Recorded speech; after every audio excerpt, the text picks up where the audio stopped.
Hello, I'm John Peters, and at Hill Planning we recently secured a full planning permission for a licensed restaurant and bar at a railway station in East Sussex.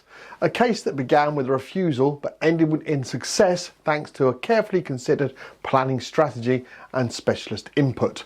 The application site was a single-storey building attached to a former station master's house. It had previously been used as a office, classroom and cafe, but had stood vacant for some time.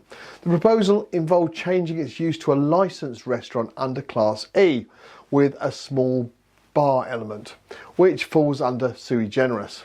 Initially, prior to our instruction, a planning application had been submitted and refused by the South Downs National Park Authority.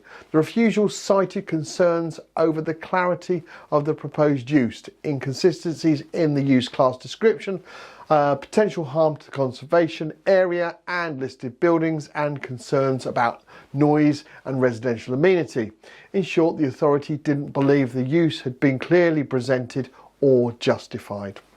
Following that refusal, the case came to Hill Planning for a free, no obligation consultation, at the time potentially for an appeal. However, our specialist team reviewed the refusal in detail and identified that the proposed use had been misunderstood and misrepresented. We explained this to the client, suggesting not to appeal but to resubmit with clarity and detail. So we prepared a clear written proposal outlining how we could help, and then, once instructed by the client, proceeded with a comprehensive resubmission. Our revised planning application addressed every refusal reason directly. We clarified that the restaurant was the primary use, with a minor bar element only. We submitted a new heritage impact assessment by a qualified professional, showing that the proposal would in fact enhance the conservation area, not harm it. A new noise impact assessment demonstrated that any noise from the restaurant would be negligible, particularly when compared to the existing noise from the trains and station activity. We also pointed out that the nearest dwelling was directly next to the station platform and already subject to regular train noise. Internal layout changes meant restrooms were located nearest to the residents, providing an additional sound buffer. The application also highlighted the loss of the village pub in 2017 and explained how this proposal would restore a local facility that the community had previously lost. Most importantly, we demonstrated that the previous lawful use was already commercial and that no external alterations were proposed which would impact the setting. We also submitted a parallel lawful development certificate as a fallback position, giving the local authority a clear incentive to approve the application with conditions instead. On the 8th of August, the South Downs National Park Authority approved the application.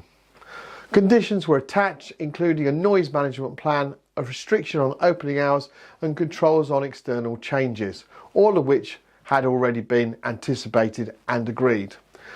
This approval shows that when a refusal is based on misunderstanding or insufficient evidence, it is possible to come back stronger with a targeted, expert-led strategy.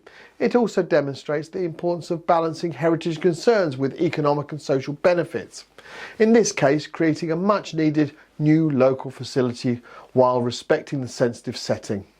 If you're considering a planning application or facing a recent refusal, Hill Planning can help.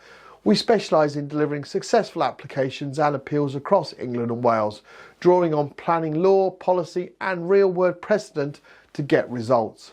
Visit our website at hillplanning.co.uk to complete a free, no-obligation inquiry form, and a member of our new case support team will arrange for you to speak with one of our experienced planning assessment officers. Thank you for watching this revised change of use planning application case study video, and I look forward to producing the next case study video very soon. Bye for now.